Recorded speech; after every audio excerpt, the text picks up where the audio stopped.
दोस्तों, आजकल का समय बागवानों के लिए बहुत ज़्यादा महत्वपूर्ण है। जैसे कि आप देख रहे हैं, आजकल हमारे जो एप्पल ऑर्चर्ड हैं उसमें फ्लावर्स लगे हुए हैं। तो आज मैं इसके पीछे का आपको साइंस बताने वाला हूँ कि फ्लावर कैसे फ्रूट बनाता है और इसमें जो इंसेक्ट है जैसे कि बीज हैं, मक्खियों का क्या रोल रहता है, साथ ही साथ तो डिफरेंट वैरायटी का क्या रोल रहता है, ये सब आज हम इस वीडियो में जानने वाले हैं। सबसे पहले हम बात करते हैं कि एप्पल का जो प्लांट होता है उसमें सेक्सुअल रिप्रोडक्शन होती है। तो सेक्सुअल रिप्रोडक्शन से मेरा मतलब है, रिप्रोडक्शन का मतलब होता है अपनी तरह की प्रोजेनी को इंक्रीज करना। मतलब अगर सेब का एक पौधा है, वो दूसरा भी सेब का पौधा बनाना चाहता है, क्योंकि ये लिविंग थिंग है। जितनी भी इस दुनिया में लिविंग थिंग्स होती है वो अपनी तरह की जो प्रजातियां हैं उनको बढ़ाना चाहती है। तो एप्पल भी इसी तरह का कुछ करना चाहता है, तो इसलिए इसमें फ्रूट लगते हैं। अब ये जो फूल होता है या तो यूनिसेक्सुअल होता है या फिर बाइसेक्सुअल होता है। यूनिसेक्सुअल का मतलब जिसमें एक सेक्स ऑर्गन ही होता है, वो सिर्फ मेल हो सकता है या फिर फीमेल हो सकता है। मगर एप्पल के जो फूल होते हैं वो बाइसेक्सुअल होते हैं, मतलब इसमें फीमेल पार्ट भी होता है और इसमें मेल पार्ट भी होता है। अगर आप जो सेब के फूल को गौर से देखेंगे तो उसके अंदर जो लंबी लंबी डंडी होती है और येलो तरह का केसर का दिखता है, वो मेल पार्ट होता है, जबकि फीमेल पार्ट उसमें बिल्कुल नीचे होता है। बाहर आप देख सकते हैं जो फ्लावर है वो कलरफुल होते हैं। अब मैं इसको आपको बताना चाहता हूं कि यहां पे फर्टिलाइजेशन कैसे होता है। तो जो मेल पार्ट है उसमें पोलन ग्रेन बनते हैं छोटे छोटे, जिनको मेल के गैमेट बोलते हैं। ये मेल के गैमेट जो है फीमेल के पार्ट्स के पास जाते हैं और वहां जाके वो पोलन ट्यूब के थ्रू अंदर जाते हैं और एग तक पहुंचते हैं। और एग जो होता है वो ओवरी के अंदर होता है।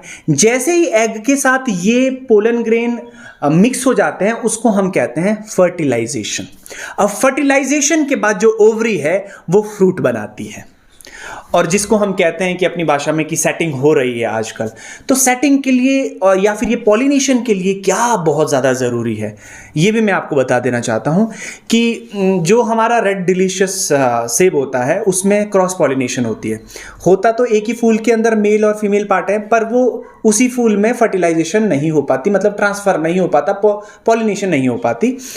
उसके लिए पॉलिनाइज़र चाहिए। पॉलिनाइज़र ऐसे सेब होते हैं जो दूसरी वैरायटी के हैं, जैसे रेड गोल्डन हो गया, रेडलम गाला हो गया, वो ट्रांसफ़र करते हैं। वहाँ से जो मेल के गैमीट है वो ट्रांसफ़र होते हैं और इस रेड डिलीशियस पे आते हैं।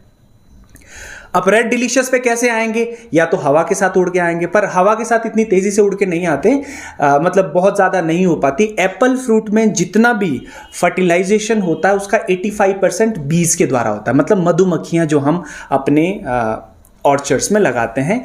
तो ये बी क्या करती है, वो नेक्टर के लिए जाती है। कलरफुल इसलिए होता है फ्लावर ताकि बी को अट्रैक्ट कर पाए, जो ये मधुमक्खियां उसको अपनी तरफ अट्रैक्ट कर पाए। तो जैसे ही मधुमक्खियां पहुंचती है नेक्टर के लिए, मतलब नेक्टर एक जूस होता है, जैसे वो जूस को चूसने लगती है तो उसके ऊपर क्या पड़ जाता है, पोलन ग्रेन, जो कि मेल के गैमेट है। अब ये मेल के गैमेट उसकी बॉडी में जब फिर उड़ के फिर से जाएगी दूसरे प्लांट के फ्लावर में बैठेगी, तो वहाँ क्या होता है, वो जो पोलन ग्रेन है उसको छोड़ देती है फीमेल पार्ट के ऊपर, और फिर वो वहाँ पे एक पार्ट होता है ऊपर स्टिग्मा में छोड़ देती है। वहाँ से वो नीचे जाता है स्टाइल के थ्रू, कि पोलन ट्यूब के अंदर से जाता है और नीचे ओवरी तक पहुँचता है।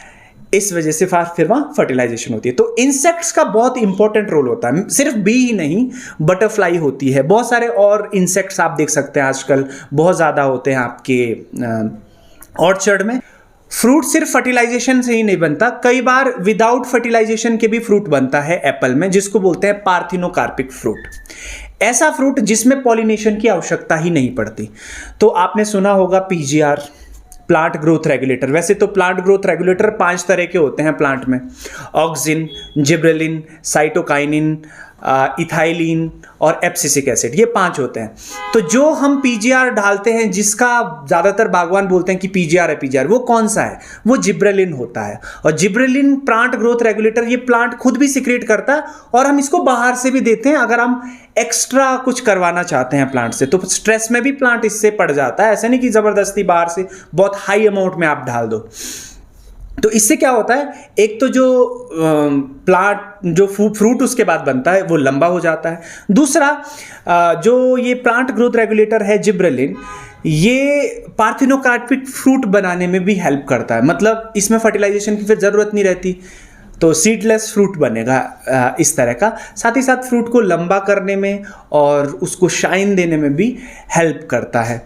आपके इस बार के जो फूल हैं अगर काफ़ी अच्छे हो रहे हैं, मौसम भी अच्छा है, तो आप ज़्यादा प्रिकॉशन के लिए ये देख सकते हैं कि अगर फर्टिलाइजेशन आप ज़्यादा करवाना चाहते हैं, अच्छा आप फ्रूट लेना चाहते हैं, तो बीज वगैरह खूब आप लगाएं अपने ऑर्चर्ड्स में। और साथ ही साथ पॉलिनाइज़र जितने भी हैं वो अगर जितने ज़्यादा होंगे उतना ही अच्छा वो फ्रूट सेटिंग में काम में आएगा। इसके पीछे का आज जो मैंने साइंटिफिक फैक्ट आपको बताया वो आपको कैसा लगा, आप कमेंट सेक्शन में इसकी जानकारी दे सकते हैं। मिलते हैं नेक्स्ट वीडियो।